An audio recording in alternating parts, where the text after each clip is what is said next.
हमें याद रखना है, राजनीति सामान्य मानवी की सेवा करने और उनकी समस्या सुलझाने का माध्यम है। इसलिए राजनीति में हमारा एजेंडा, हमारा मकसद हमेशा सकारात्मक होना चाहिए, सेवा भाव से भरा होना चाहिए। लेकिन यहां तेलंगाना में जिन लोगों को सत्ता मिली, उनका सारा ध्यान मोदी को गाली देने और भाजपा को कोसने में लगा रहता है। मुझे कभी कभी लोग पूछते हैं कि मोदी जी आप थकते नहीं हो?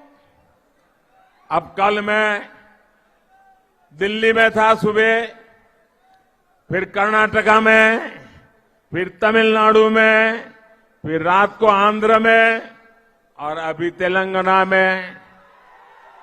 तो लोग मुझे पूछते हैं थकते नहीं हो? तो मैंने उनको समझाया, देखो भाई, मैं डेली 2 किलो, 2.5 किलो, 3 किलो गाली खाता हूं।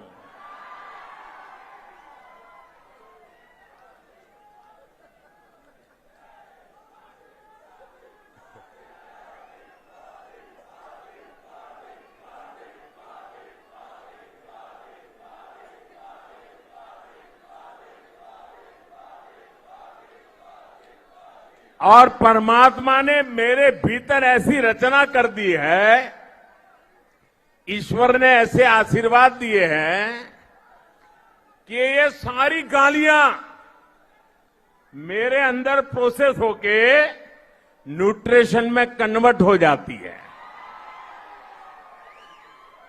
एक सकारात्मक ऊर्जा बन जाती है,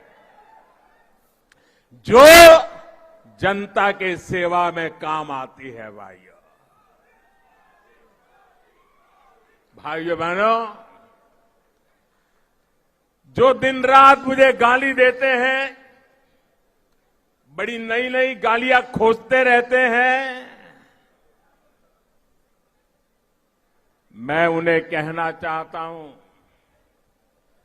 अगर आप मोदी को कितनी ही गालियां दीजिए, हम हजम कर जाएंगे।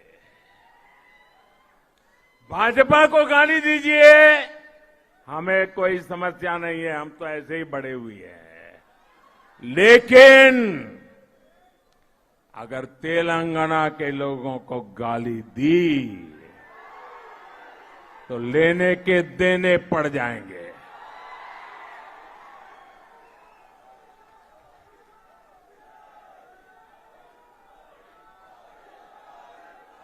यहां के लोगों के सपनों से खिलवाड़ किया तो मुकाबला बहुत रंगीन हो जाएगा, समझ लीजिए। भाइयों बहनों, मोदी और भाजपा को गाली देने से अगर तेलंगाना का भला होता है तो देते रहिए। अगर यहां के लोगों की सुख सुविधा बढ़ती है, देते रहिए। ईज ऑफ लिविंग होता है, देते रहिए। मोदी और भाजपा को गाली देकर अगर तेलंगाना के किसान समृद्ध होते हैं तो जरूर दीजिए गाली। आज तेलंगाना के किसानों की स्थिति किसी से छिपी नहीं है। आप खुद इस बात के साक्षी है कि यहां के हल्दी किसानों को सरकार ने किस हाल छोड़ दिया है। आप इस बात के साक्षी है कि यहां विकास के रास्ते में किस तरह लगातार रोड़े अटकाए जा रहे हैं।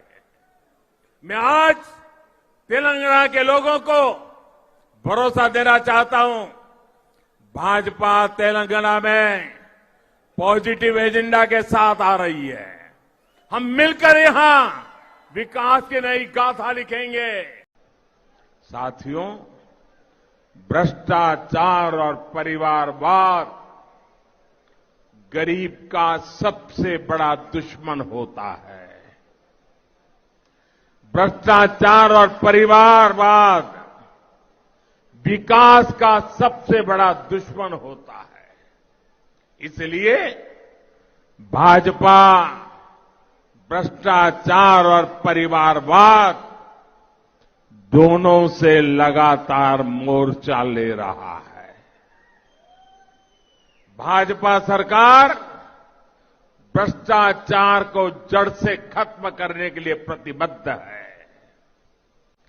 आप याद करिए, पहले राशन की दुकानों में कैसे गरीबों का राशन लूटा जाता था।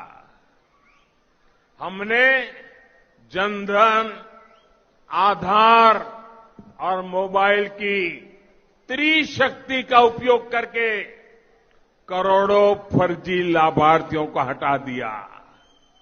अब सरकार का बेनिफिट सीधे गरीब के बैंक खाते में पहुंचता है। अब केंद्र सरकार की अधिकतर सुविधाएं ऑनलाइन है। इससे घुसखोरी की आशंका कम हुई है। आज भीम यूपीआई के कारण देश में कैश लेन देन की मजबूरी कम हुई है। जब पेमेंट भी ऑनलाइन होती है तो भ्रष्टाचार की गुंजाइश भी कम हो जाती है। आखिर सरकार और जनता के बीच बिचौलियों की क्या जरूरत है भाई?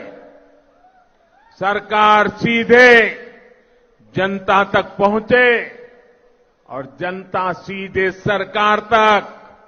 इसलिए हमने टेक्नोलॉजी का ब्रिज बनाया है।